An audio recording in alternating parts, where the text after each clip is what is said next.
Nous ouvrons l'évangile de Jean chapitre 3 et nous nous trouvons d'emblée en présence de la première des grandes vérités divines, le royaume de Dieu.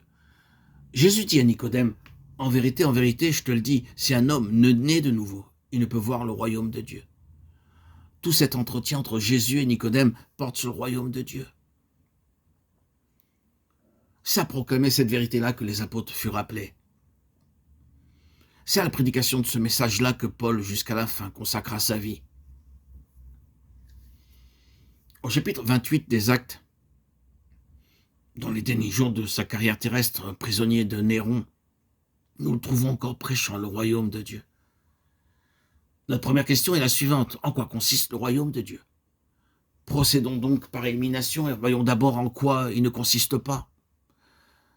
Le royaume de Dieu n'est pas un domaine, un ordre de choses.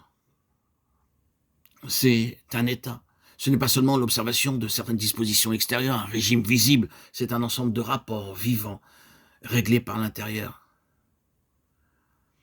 Le royaume de Dieu est au-dedans de vous. Luc 17, 21.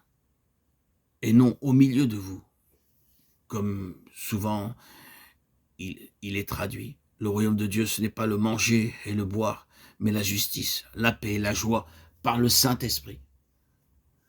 Ce n'est pas un système qui viendrait s'imposer à l'homme du dehors, c'est un caractère céleste imprimé à notre vie par un don de Dieu.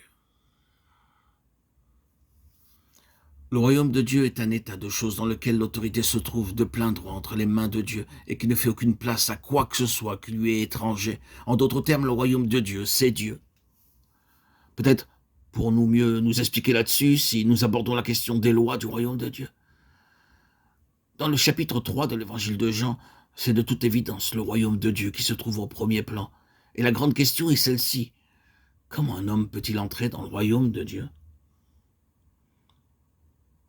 En d'autres mots, quelle est la loi qui régit l'entrée dans le royaume de Dieu? Notre Seigneur Jésus-Christ déclare que cette loi, c'est la nouvelle naissance, la naissance d'en haut. Si un homme ne naît de nouveau ou d'en haut, les deux traductions sont justes. Il ne peut voir le royaume de Dieu. Le mot grec rendu par naître signifie proprement parvenir à la vie. C'est une vie d'en haut que nous avons à recevoir.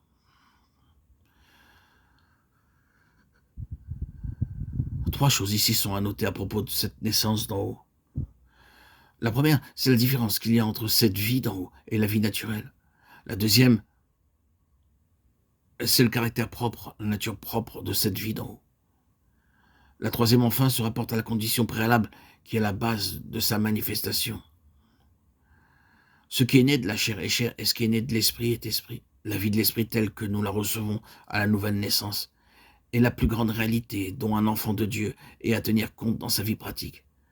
Celui qui est né de Dieu sait qu'il a en lui quelque chose qu'il n'avait pas de naissance. Cette vie d'en haut est quelque chose d'absolument distinct de nous-mêmes. Elle a sa constitution propre, son existence propre. Et pourtant, elle est en nous. L'homme né de nouveau apprend à se familiariser avec de nouvelles directives. Il acquiert une manière à lui d'apprécier les choses. Son échelle des valeurs est toute différente. Et il a tout à apprendre comme un petit enfant. Ainsi, peu à peu, les lois de la vie céleste viennent à s'inscrire dans les cœurs et deviennent une partie de notre homme intérieur.